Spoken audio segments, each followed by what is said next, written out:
You know, there's an expression that I really never set right with me, that a lot of people use. They speak about being God-fearing. And I always wondered, what kind of a God would want you to be in fear?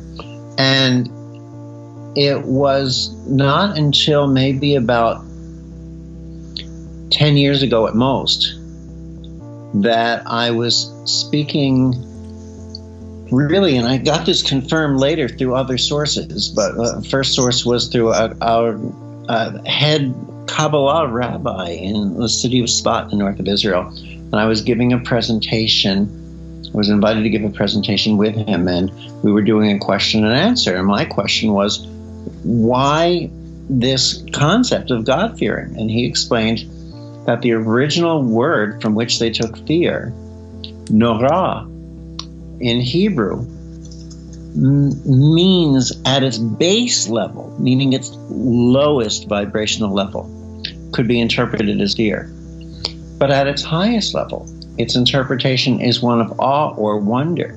So really, the expression should be, if properly translated at a high level for us, being in awe of God, not in fear of God. That was Dr. Eric Pearl, and this is episode 29 of the Ownstream podcast.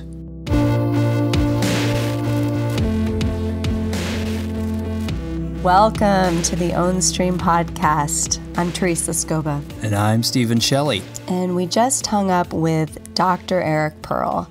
And honestly, it's almost hard to do this intro because I feel so on fire, so like alive. I just said to Stephen that I felt like we had a healing session with Dr. Pearl through this conversation, and by which I mean, and you'll hear this in the conversation, that I felt my frequency change. I felt my vibration change in the context of this conversation and just elevate.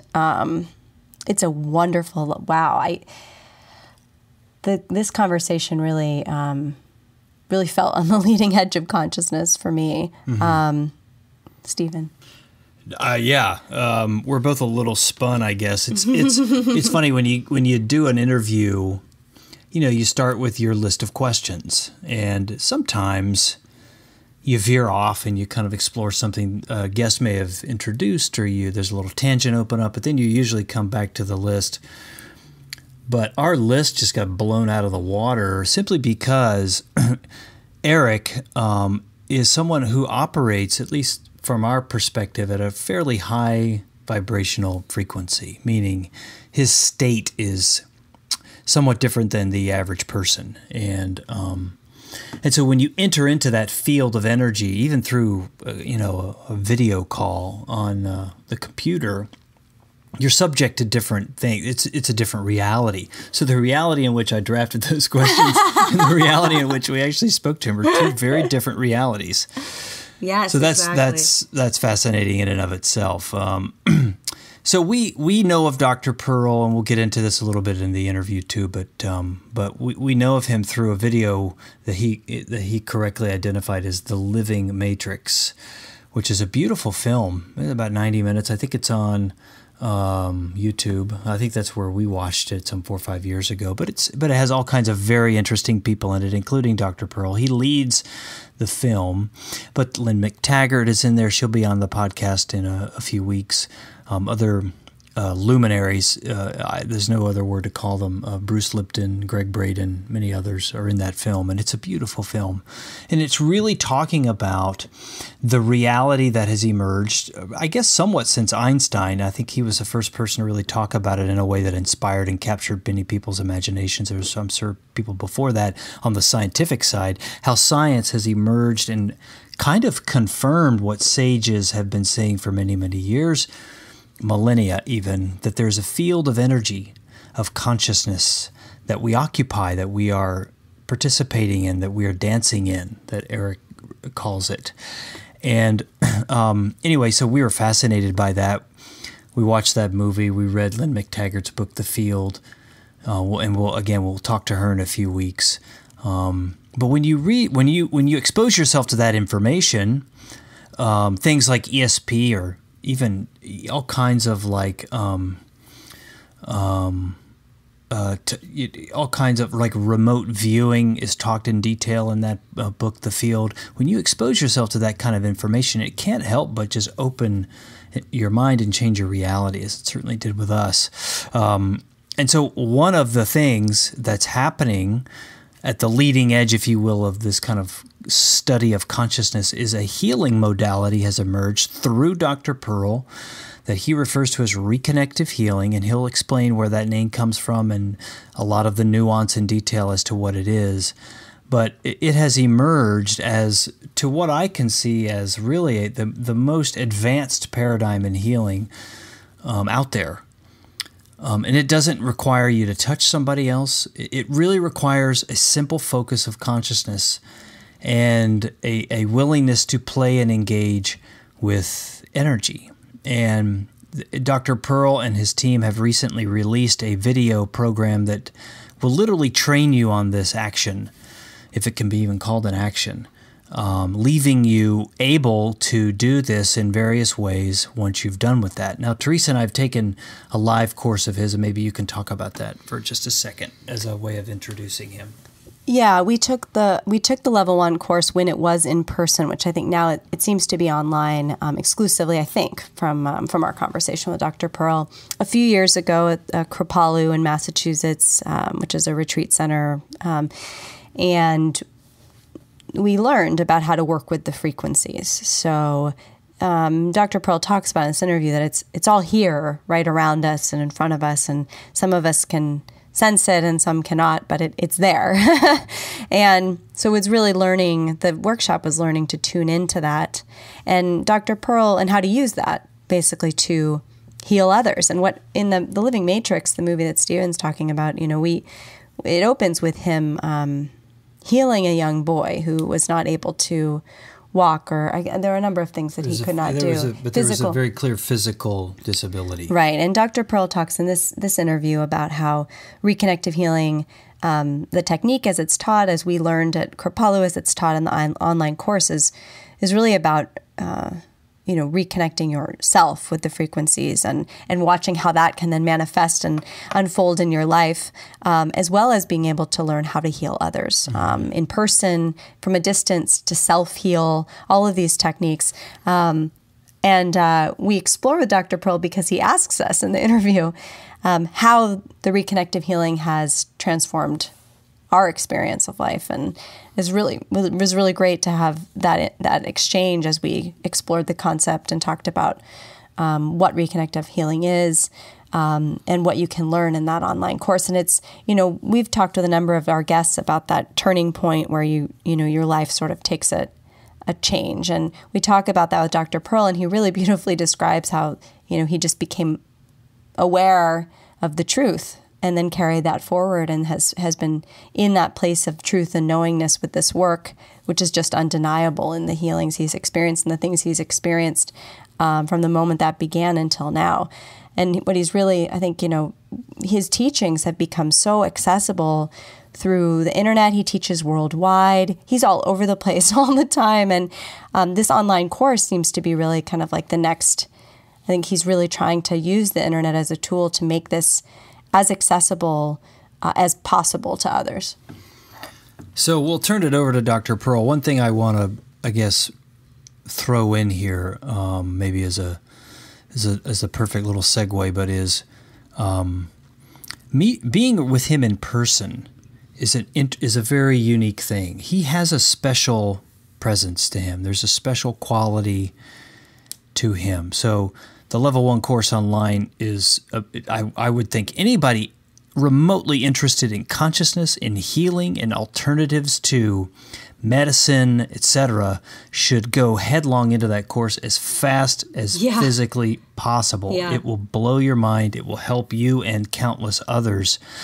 But if you ever get the chance to go to a live event with him, you will feel, I think, what we felt, which is, there's something, the room is different when he's in it. There's a different presence, there's a different quality, and it's almost visible. Like you can sort of see a kind of radiance to him that feels different than the average person. And I've felt that, and I know you've felt that too, with a few other people that we've brushed up against here in the last handful of years. I would say Bentinho Massaro is one of those, and a couple of others maybe. We don't need to name names, although Bentinho is very important to us, so we'll name him. But anyway, Dr. Pearl has that quality about him.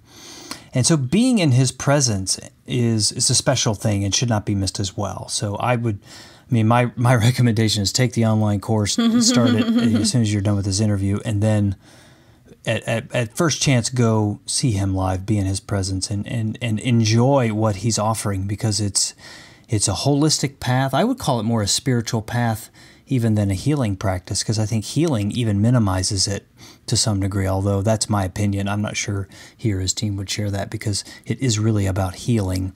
And if you're someone like us who believes that this world is a challenging place to be, then healing is mandatory. So enjoy this conversation with Dr. Pearl.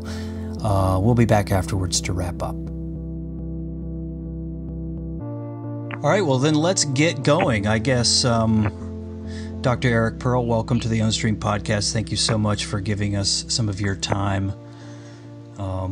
We know how busy you are. I was looking at your website earlier, and not surprising to me, but there's all sorts of events and travels in South America and Europe and Denver, Colorado, all kinds of very interesting things upcoming for you. We'll get into a lot of that, but we know you're really busy, so it's great to have you. And I guess by way of starting, we first learned of you through the film The Divine Matrix, which we watched, a handful of years ago. And The Living Matrix, I think. Oh, The Living Matrix. That's right. Yes.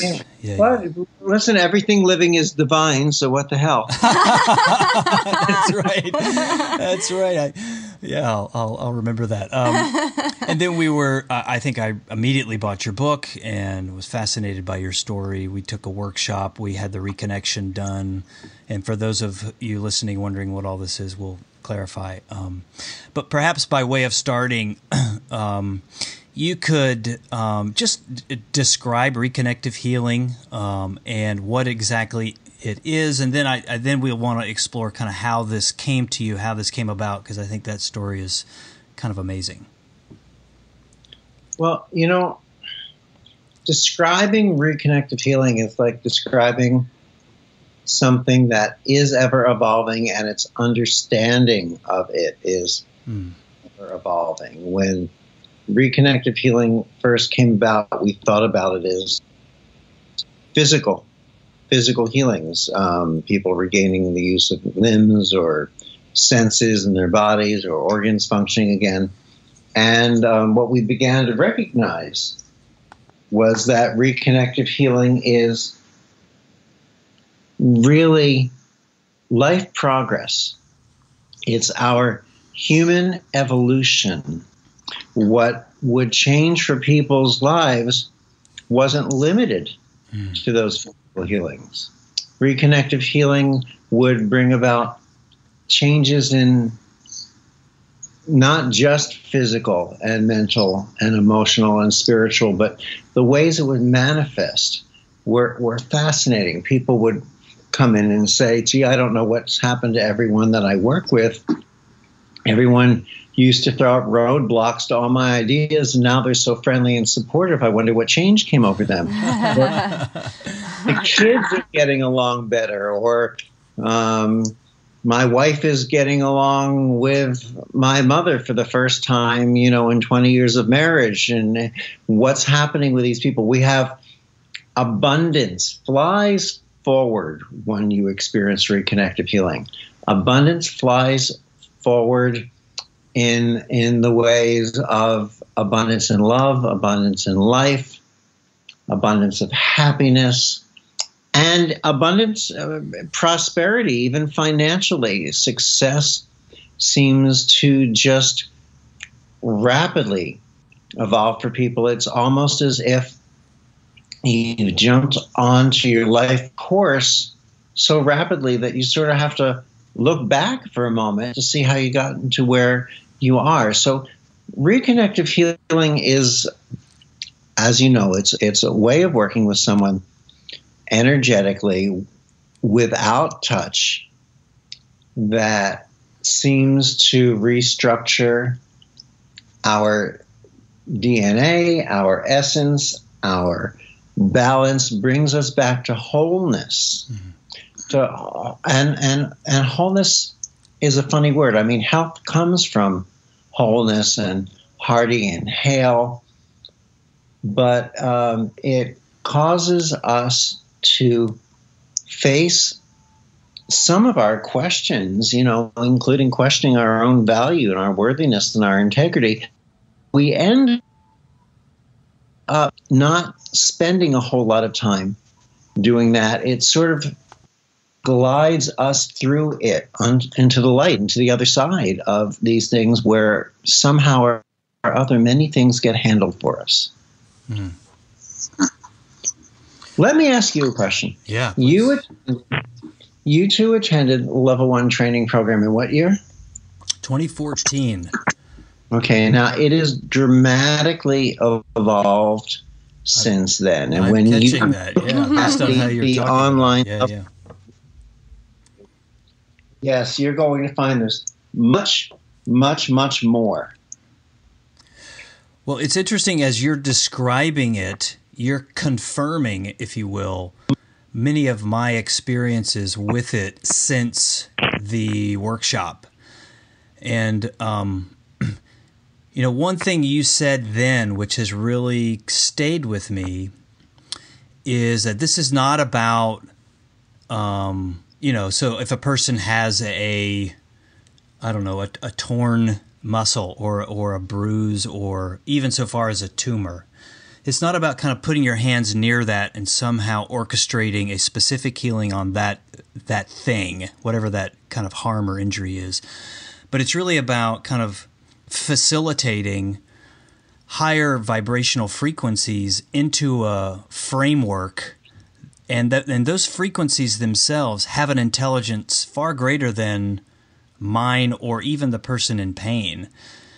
And that what happens as a result of introducing those frequencies can't be predicted because they have an intelligence far greater than ours. And so as I've worked with them over the years, I have noticed in myself a kind of, for lack of a better word, and this is not on our script, so I'm sort of coming up with this a bit on the fly, but is a kind of upgrading in my own vibrance, my own frequency, my own sense of myself, just a kind of more vitality, a more alertness, a more heightened awareness. That's been my experience. After the seminar, after the workshop, we were told to go get a reconnective healing done on us so that we could have that experience, and we found a fella in New York City who did it for us. And I walked out of there and I felt like I could literally do anything after that experience. Like I was on fire. And I come back to that periodically when I have contact with that kind of energy. Anyway, so what you're describing sounds like, at least I'm hearing through my own consciousness, a confirmation of that experience. For whatever it's worth, this is one individual's experience of it, and my sense of reconnective healing is that it's very wide and very broad. Well, okay, and I love what you're saying, and these are very good aspects of this work. And by the way, seeing your pictures now that I recognize, and that helps me know who I'm talking to, because I do remember. And coherency is a really excellent word to use with this. We come back into a state of coherence, which is a word science often uses to indicate, among other things, harmony, a return to balance, a return to wholeness. And coherence, it's a coherence that doesn't require us to make affirmations. It's not mind over matter. It's not faith. It's not hope. It's not belief. This affects us on the most organic level. It allows transformation to take place at a level where the results are highly desirable, even though we might not have known that they were what we were looking for, or that we even may have not believed them attainable prior to reconnective healing. Right. And I think our path the past few years has demonstrated that. We both experienced such an acceleration, I think, since taking your workshop. Definitely. So reconnective healing, by nature of the word, I think, words, implies some kind of disconnection. Can you talk about what kind of disconnection or what kind of imbalance is causing things? And is it the same kind that's causing things like a tumor or a pain or imbalance in your relationships, the kind of things we've been talking about? And what does reconnective healing then do to right that? Well, now we're assuming that it's wrong if we're going to write it. We should even explore that concept. But, reconnective healing returns us to the very essence of our most original system of our human embodiment. It isn't that we could ever be disconnected. Okay. If we were disconnected, we would fall apart into a pile of something which would quickly become a pile of nothing.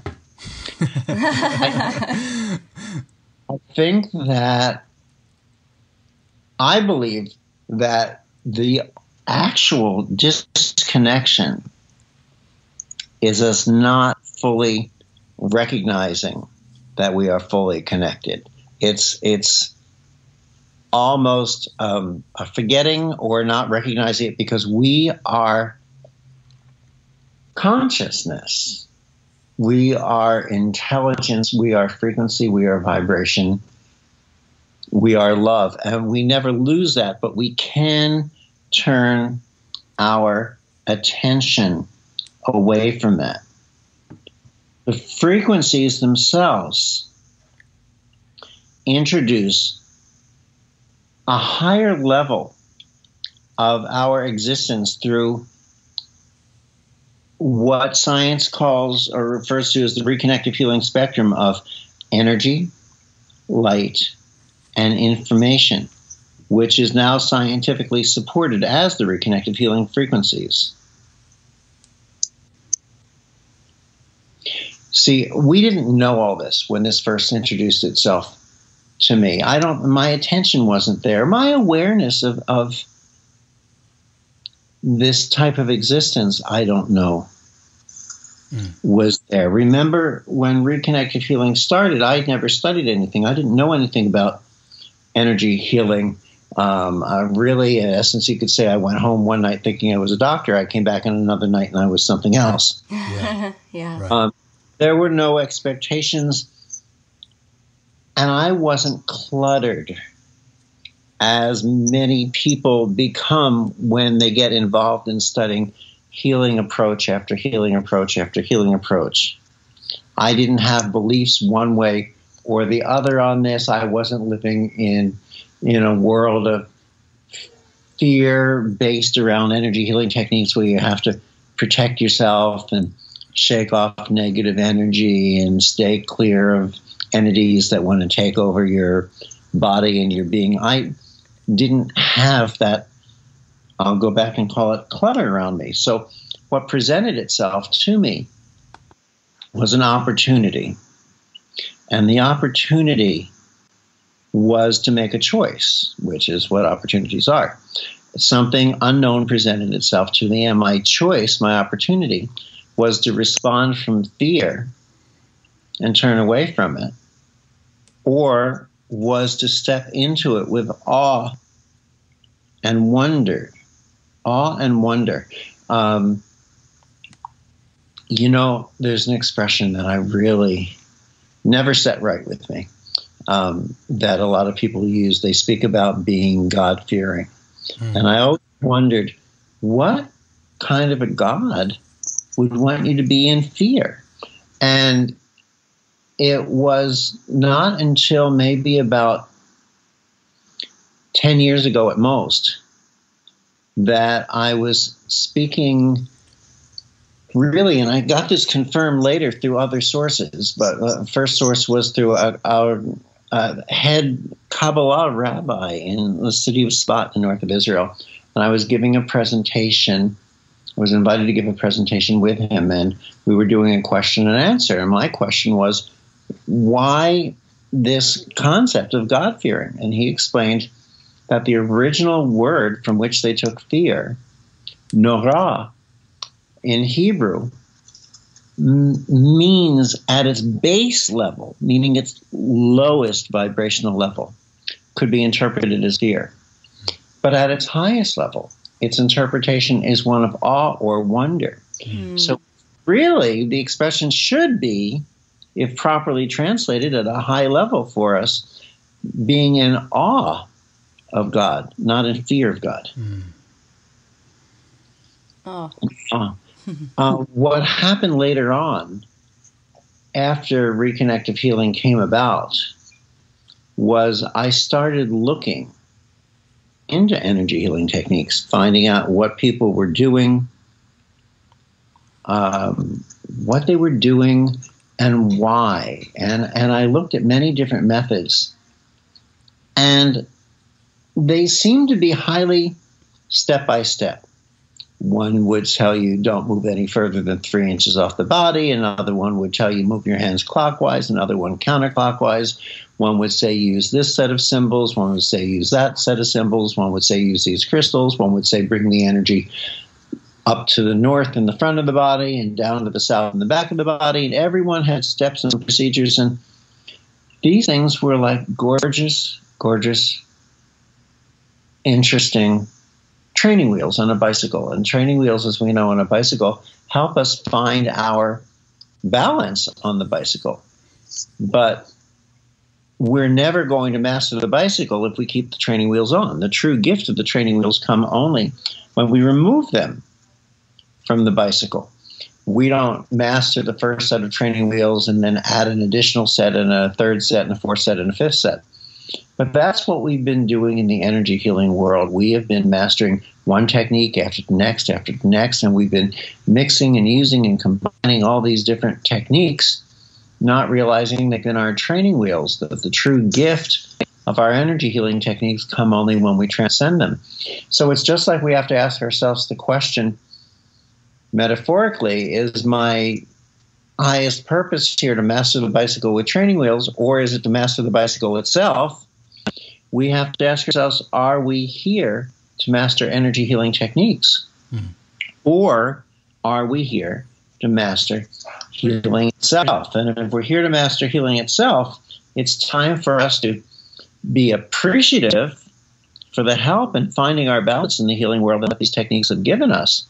But it's time for us to be brave enough to let the techniques go and to stop doing the healing and allow ourselves to become the healing. And that's what Reconnective healing allows us to do. It allows us to become the healing itself, so that our very and every interaction with another person, another being, is an interaction of healing at its highest level in life progress. Well, I think you've hinted at the emergence of this, and I think for the sake of our listeners, we should, in as detailed a way as you want to get, just talk a little bit about how this came about. I mean, you woke up one morning, if I'm not mistaken, in LA, maybe even Beverly Hills, a chiropractor with a vibrant practice, and then some things began to change. Walk us through that process and sort of how this came about, because I also want to, on the backside of that, talk about how your business changed and how you dealt with the resistance and the skepticism and kind of emerging as somebody that it sounds like you were not expecting to become. Well, not consciously was I expecting this. What the story you're referring to of what happened, the backstory is that as a chiropractor at that point in time, I actually practiced for 20 years before I decided to keep my license but stop practicing. But in my 12th year, something strange went on, and in the middle of the night, I was awakened by a bright light. I opened my eyes to see what it was, and it was not anything seemingly, woo-woo. It was just the lamp next to my bed turned itself on. and woke me up, and I noticed that my bedroom door, which I always closed when I went to sleep, somehow was open. So I wondered, I thought, indeed, did someone break into my house? And I got up and I grabbed a knife and a can of pepper spray and my Doberman pinscher.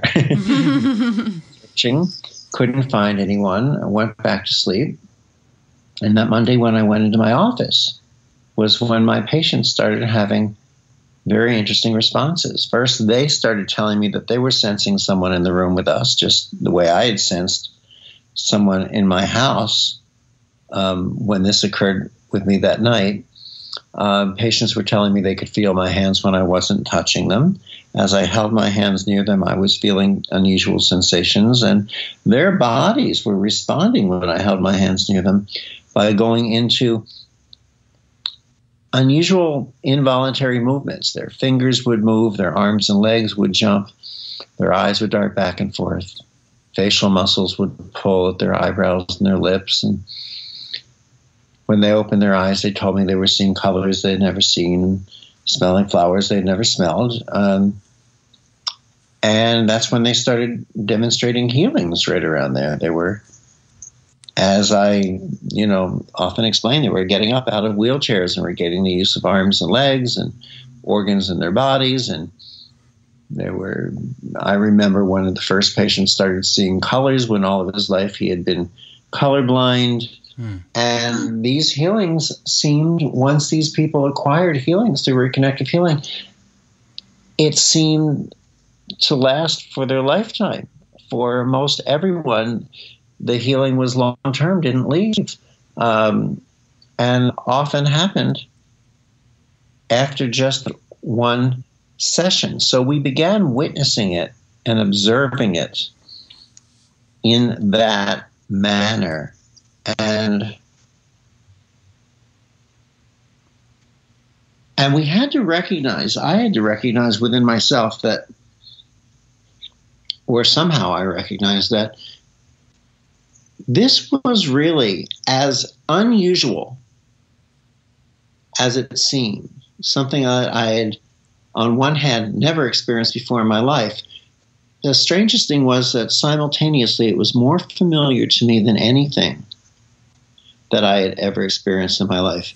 And I think on a certain level what I grasped was that the seeming supernatural is really just supernatural, that the seeming extraordinary is really just extraordinary. Now, I questioned and I doubted, it brought up fears of worthiness, I guess, is this real? Could this be real? What's going on? Am I imagining it? I mean, I wondered, am I, thinking that I'm living this experience out, but I'm really in a hospital bed somewhere in a coma and it's all my imagination? And well, if I am, I haven't come out of it yet. So welcome.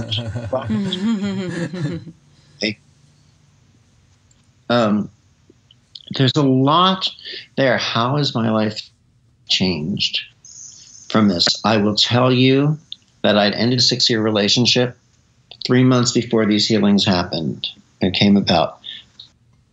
So maybe that was an emotional jolt that people like to talk about. And for 20 years, I didn't get back into a relationship. I'm now in a relationship 5.5 years.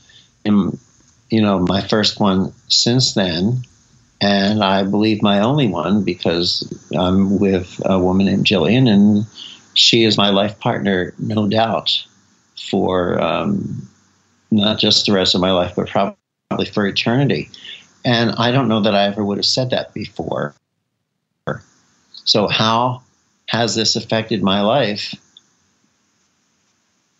I can only look back and then maybe start to put pieces into perspective. And so you talk about worthiness, and I think something that we've experienced as we have encountered things such as reconnective healing, such as law of attraction, such as infinite possibilities, consciousness, all the ramifications of, if you really dive into what science is proving, and we'll talk about the field in a moment, and what many spiritual leaders and people kind of at the forward edge of virtually every life category are discovering, and what you're describing is sort of this limitless possibility in and around healing that we call reconnective healing, although that may even be limiting to call it anything.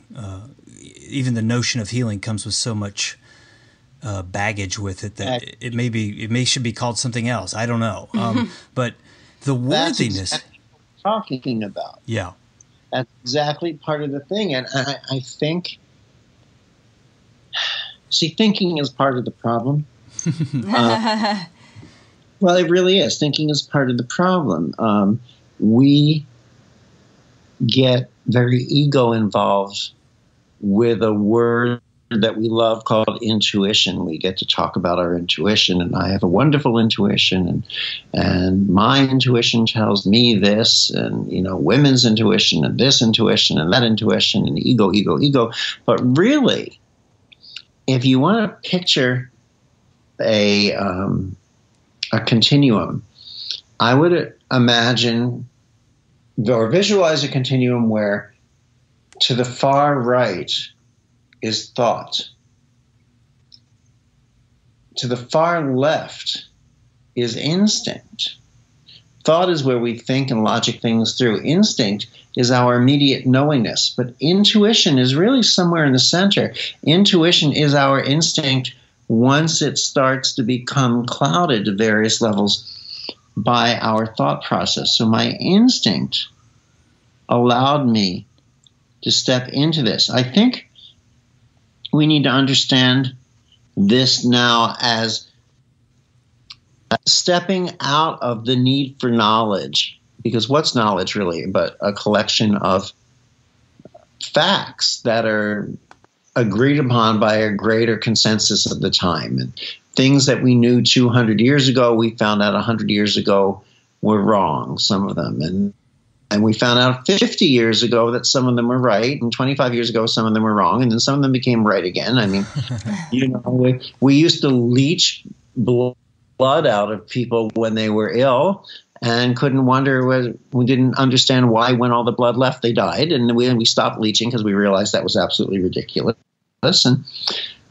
But maybe it wasn't so ridiculous because medicine is using leaching again today. So knowledge is a lot of consensually agreed upon concepts which can change at any moment. But knowingness is a state of being which doesn't care, and because it doesn't depend upon what other people think, doesn't care or depend upon what other people think, it's just there. It's a natural right, an automatic right way of existing. And this is us existing more in our instinct. These are discussions, part of which concepts that we explore, along with all kinds of our science too, lots of science, in our online level 1 course. And that's part of what we love so much. That's why we sent that to you, because we really want you to experience that.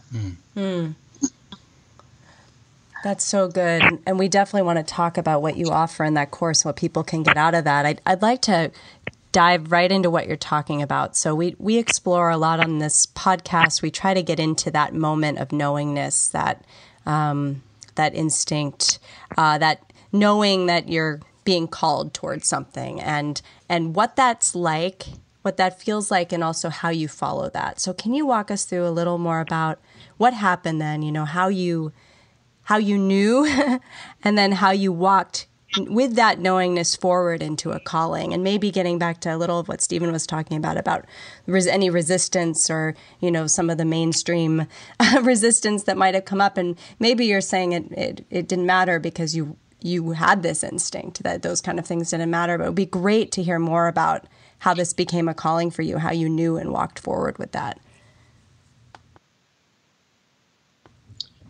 You know, I understand the question.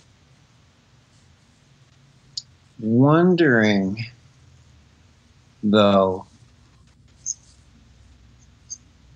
if you can understand the answer, which is, I can't tell you exactly how I knew any more than I can tell you exactly how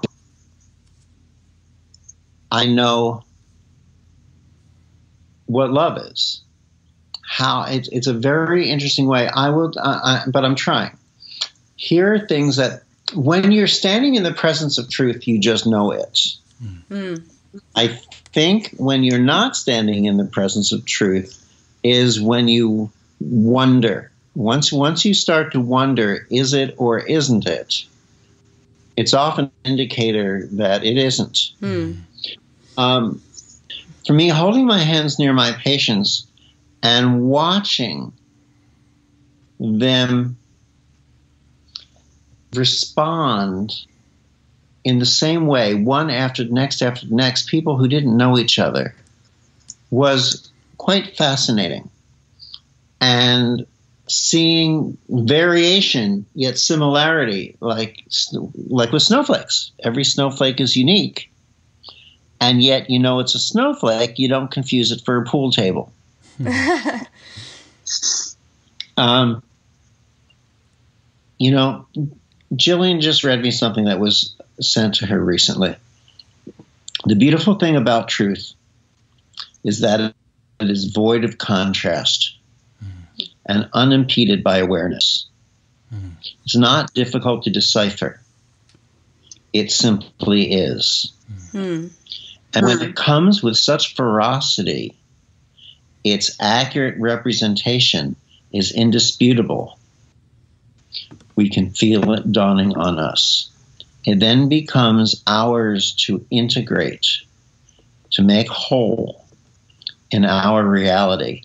That was a gift that I was presented with, which is allowing me to see that we are all presented with this to varying degrees at parts of time in our life. But how? It's just how is such an interesting question. Did that help? Yeah. You know, one of the notes I had for wanting to raise with you, which Teresa just did, was something we've said this to each other a dozen times or more since the workshop with you, which was you said something along the lines of step into a place of knowingness. Yeah. And it rang so true at the time, and it still does, as we're so used to handling our lives through thought and intellect and talking and all of those things, all those aspects. But what you're describing, and I think what we're exploring with the podcast series as well as our own lives, is like the actual leap of faith, which is another way of saying what I think you said. Step into a place of knowingness. Just know that knowingness is kind of the big challenge, I suppose. And you're right that there's no way to explain it using the conventional tools that we're so used to using. Let me ask you a question. How have your lives changed since you experienced Reconnective healing? Well, I think there's it's kind of like a tuning fork that has tasted an actual relevant tone, and that can return to that more and more and more. So our whole lifestyle is completely transformed on the outside. We've moved. We're about to undergo another dramatic move. And I think for me, and I'll let you speak in a second, Teresa, but is that the physical encounter with the frequencies and the physical feeling of feeling upgraded, watching others have an experience based on that, to me was a kind of confirmation of that all is not quite what we see, and that your notion of stepping into a place of knowingness is fueled or is allowed more powerfully by virtue of having that kind of experience that happened in the workshop and that has since made manifest more and more and more.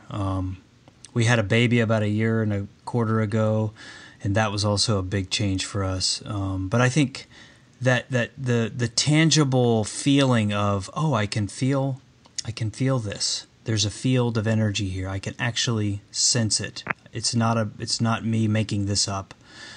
And then witnessing it, the encounter with it, as I said before, kind of vivify my life, create heightened awareness. It has led into all sorts of other experiences too, which I could go into, but I won't, in the interest of time. Yeah. Well, you're describing the coherence with the reconnected healing frequencies because you become them. You're vibrating at that level.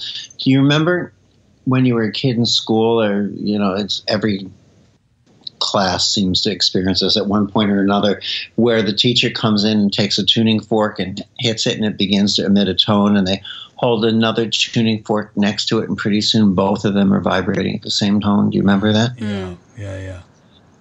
That's called entrainment. And what happens is when you interact with the reconnective healing spectrum of energy, light, and information, you begin to entrain to these higher frequencies of, well, we'll call them higher, not the best word because it's a linear word, but more optimal, harmonic, coherent levels of energy, light, and information. And incoherence seems to fall away, seems to disappear as you hit this level and you rise to higher and higher levels. And this is what we start to experience in our lives and what we start to share.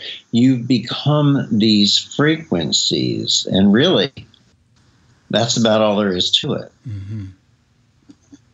But I sense another story on your end over there. Oh, I mean, what Stephen said resonated, but when you said when you don't know, or something to the effect of if you're questioning whether you know, then you don't know.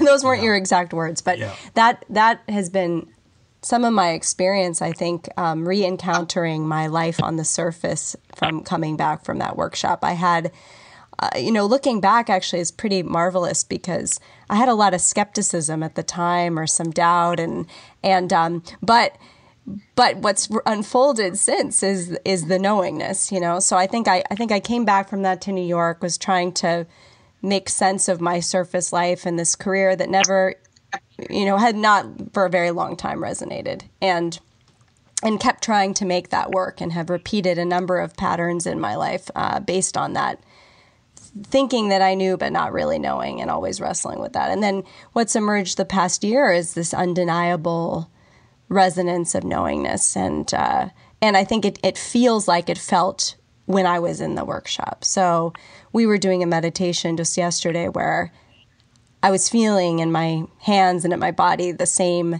energy that I felt and haven't felt for, here and there, while trying to make my outer life work on its surface again. And, basically it has really been the past year especially, it's been undeniable that, our role here is to be of service and to reveal the truth. And I think, and that has been glorious, and it's resonated, and the frequency of that has just been unlike anything I've ever known. So that's what's happened with me since the workshop. Just that.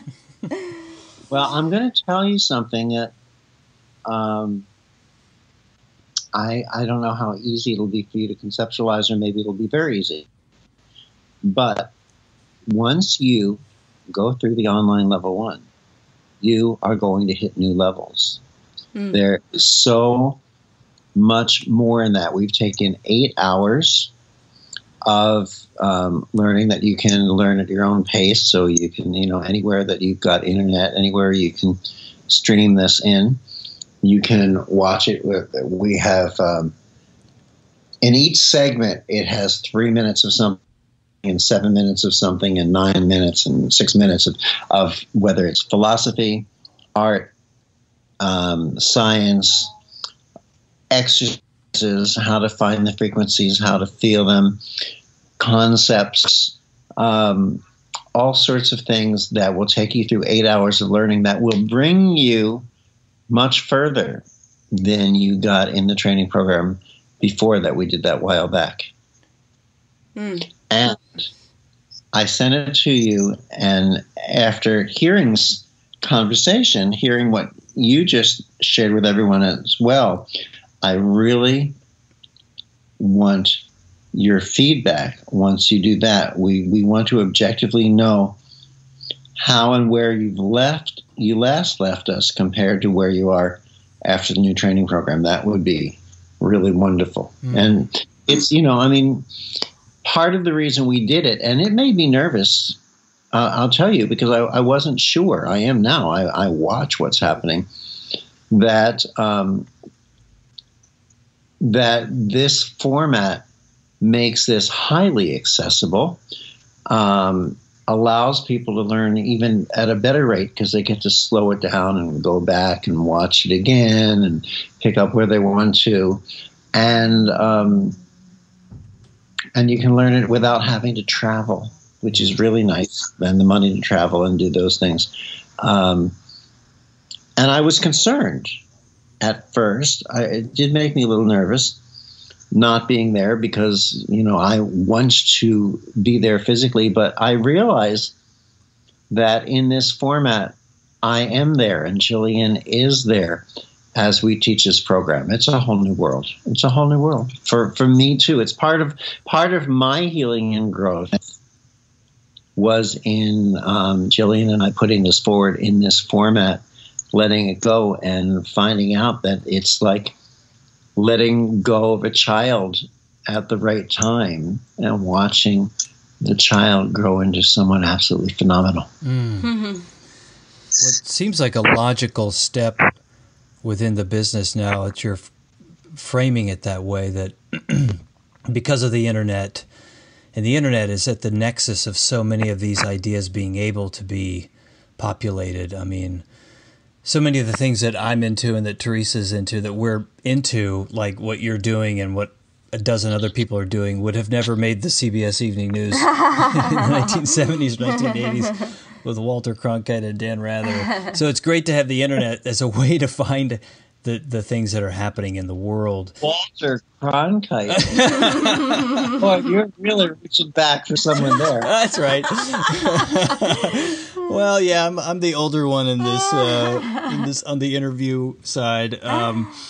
But yeah, but a video course is such a wonderful format to convey these concepts and these ideas, even something that is physical. If what you teach is somewhat physical, there are certain physical things that are taught, at least in the workshop that we took. It may have changed by now, but tell us more about the course itself. When you finish the content, where are you left? What have you learned? What are you then able to do?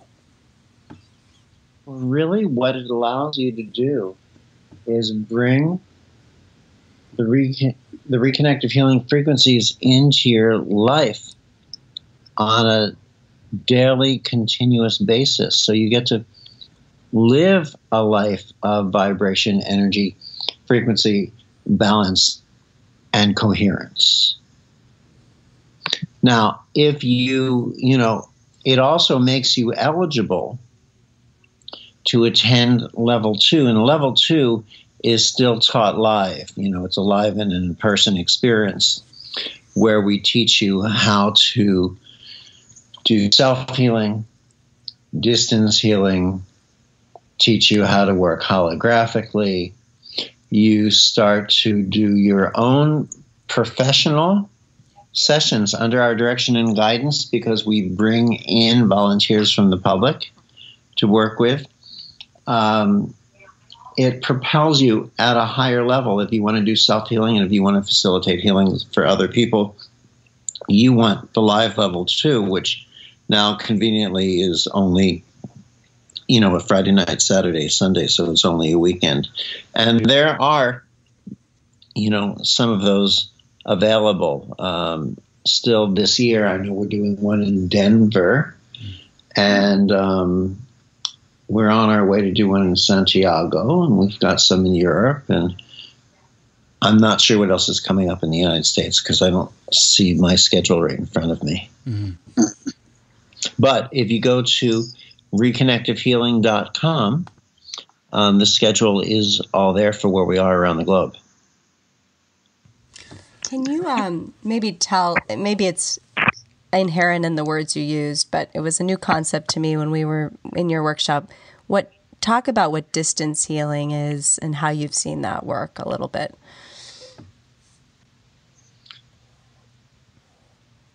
What is distance healing? Yeah, that was explained to us when we were in person, and you just referenced it. So it was kind of an amazing concept to me at the time. I was wondering if you could kind of explain it to the listeners, since you just mentioned it. Sure. Distance healing is when you are in one location and someone else is in another location, whether it's around the block or a different town or a different country in the world. And what you do is you learn how to access that person, because we're all connected, we're all one, and facilitate a healing for them as if they're present with you, because they are present with you. What we understand today is that what science used to, and on some level still calls, empty space, is not empty. Mm-hmm. So in other words, what's happening is, if you look at, the densest thing that you can imagine, whether it's a rock or a pile of metal or whatever you want to look at it, but if you look at it under an electron microscope, you find that it's 99.999% empty space, that every atom is 99.999% empty space. You look like you can see it up close that there's a nucleus, which is comprised of neutrons and protons, and there's an electron circling around it. There's empty space between the electron and between the nucleus. But even the nucleus, where it looks like it's clustered protons and neutrons, are still mostly empty space. If you take just two protons from the center of an atom and you blow them up so that each are the size of an orange, the distance between those two protons that look like they're clumped together is actually the equivalent to about 2.5 football fields, which places the electrons like outside of even this planet. And so we called it empty space, but how can it be empty space? Because when you set your computer down on the table, you know that your computer is touching the table, but actually nothing in the computer is touching itself, nothing in the table is touching itself, and the computer and the table aren't really touching. What's happening is the empty space is really an informational field, and the informational fields of the computer and the table are just dancing with one another. The informational fields of each of the atoms in the computer itself are dancing with one another. And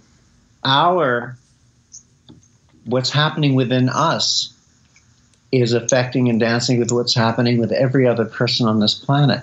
So in other words, if in listening to this one conversation right now, this one interview, one change takes place in our consciousness, our awareness. One piece of curiosity allows us to explore a new idea.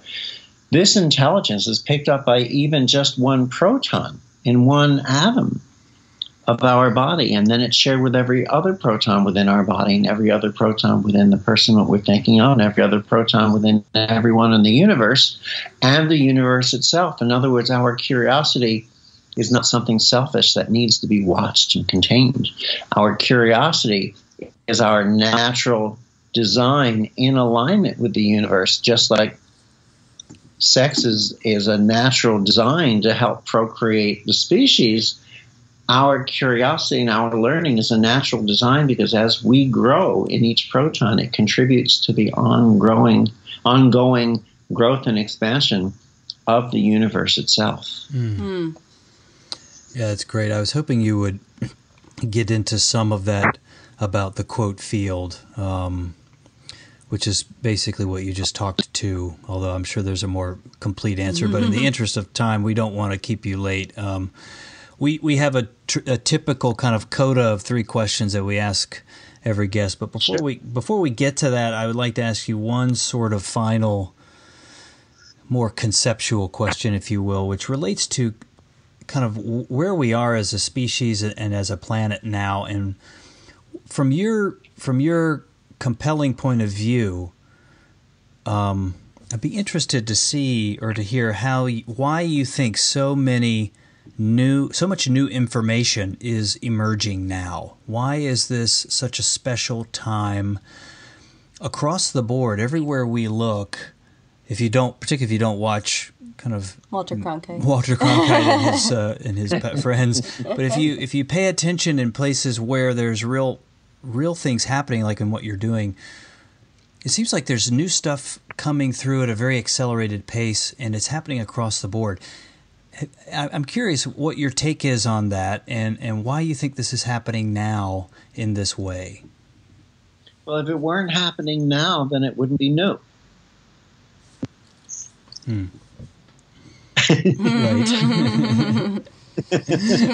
Don't take everything so seriously. Okay. Why is We can talk about the vegan diet if you like. We're very serious.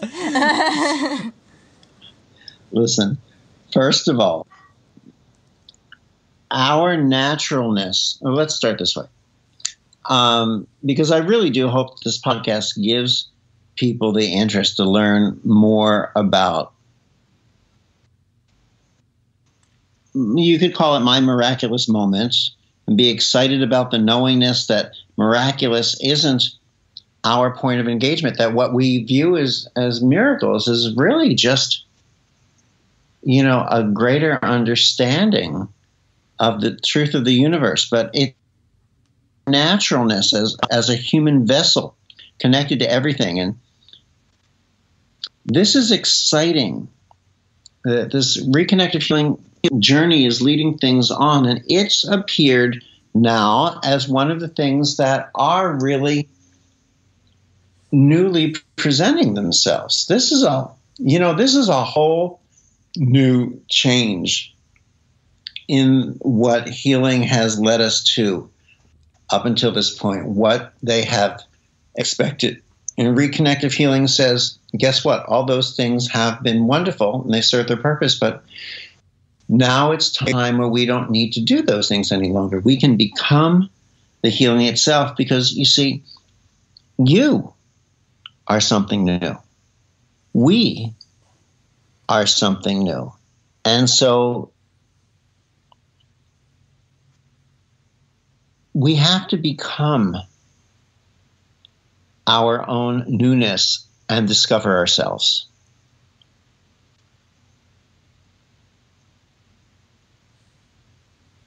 Cool. Are you there? Yeah. We're here. Yeah. Well, let's dive into our quick 3 questions. That's a beautiful place to kind of end the at least the bulk of the conversation. Teresa, you want to start? Yeah, sure. So these 3 questions we ask at the end of every conversation. So first, what book or books up to 3 would you recommend that every human being should read? School for Gods.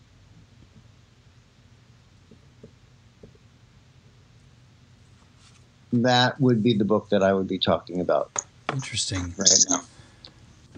I don't think I've heard of that book. I've heard of a lot of books. That sounds really cool. The second question is, what thing, item, or keepsake have you held on to the longest, and why?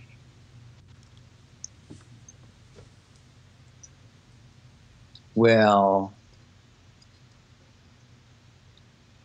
that's an interesting question.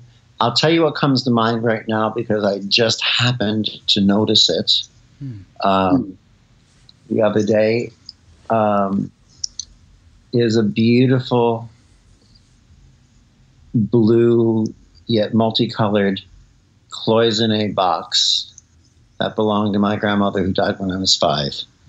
And I just saw it sitting on my desk, and it reminded me of her. And so I think I'll always hold on to that. Great. Third question. What have you learned in the last 30 days that you think every person should know?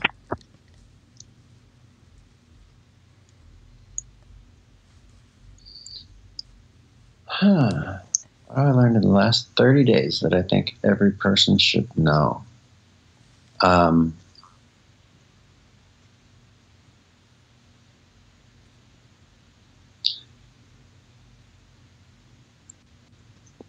Well, there are different ways. I'm trying to come up with the right words for this.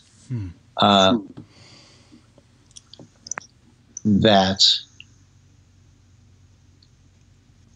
as much as is a part of us that might instinctively want to view ourselves as the center of the universe, we have to recognize that that right belongs to everyone with whom we interact. And therefore, we are all the center of the universe together. And we have to respect each other that way. It's beautiful. Well, before we conclude, tell our listeners where people should connect with you online, and maybe even talk about where that course is located, although we'll link to it in the show notes, and anything else that's coming up for you that you'd like people to know about. Well, we can go to reconnectivehealing.com, and the website at reconnectivehealing.com will translate into multiple languages, including Spanish and German and French and Portuguese, Romanian and Italian. And of course, you know that if you go on to, I forget which one, it's not, let me see. If you go on to one of the internets, it's not Safari, it's another one. Oh, Chrome. Google Chrome, it translates pretty much everything, although the translation's a little funny. You have to read with the sensitivity. But what we have available for everyone, of course, is the online level 1, which is what allows you to be able to attend the live level 2s. And the live level 2s that are coming up this year include Santiago, Chile, which is July 28th through the 30th. Denver, Colorado, which is September 8th through the 10th. Montreal, Quebec, Canada, September 22nd through the 24th. Innsbruck, Austria, October 27th through the 29th. And Porto in Portugal, November 10th through 12th. Sounds fun. We were just looking at each other like, Well, it's right there. It's right there on our website. It's really it's Santiago, Denver, Montreal, Innsbruck, and Porto. Yeah, it sounds fantastic. Lovely. Fantastic. Well, thanks so much for your time, Dr. Pearl. It's been great having you on the podcast and great talking to you. So good to connect with you in this way. Reconnect. To reconnect, yeah. Thank you so much. I'm glad we got to reconnect again also. It was a pleasure, and we really, really, really look forward to hearing from you after you take the online level 1. Yes. Yes, fantastic. Yes, we indeed. will. We look forward to it. Great. And really, I want to answer one other question that you asked me. Sure. Yeah. Now thinking about it.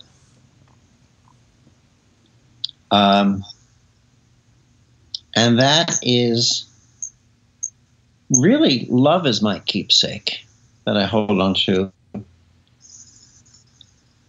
And Jillian is my keepsake. And I think that that's a gorgeous question that we should all ask ourselves again and again and again.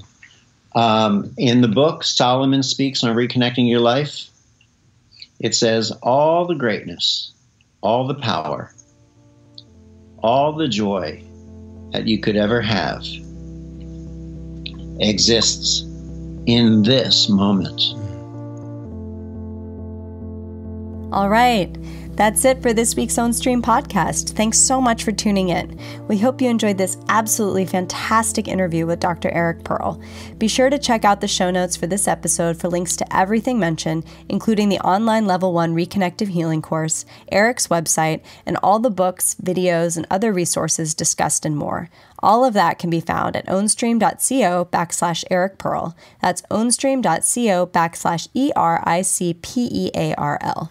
Also, before we let you go, we'd love it if you signed up for our weekly tip-off email at ownstream.co. Just click the sign up button in the upper right-hand corner. This is where we share every Monday 3 cool things we've learned in the last week in the areas of lifestyle, business, and spirit. This could be an amazing quote, individual tip, or tool designed to bring you more freedom and power in your life. So please sign up for that again at ownstream.co and just click sign up. Finally, please find us on Facebook at facebook.com/Ownstream and be the first to know about new podcast episodes, new blog content, and cool stuff related to our personal journey. Also, we're on Twitter at Ownstream and on Instagram, where we post regularly at own_stream. Thanks so much. We'll talk to you next week. Thanks for listening to the Ownstream podcast. To learn more and connect with us, please visit ownstream.co or follow us on Twitter at Ownstream and Instagram at own_stream.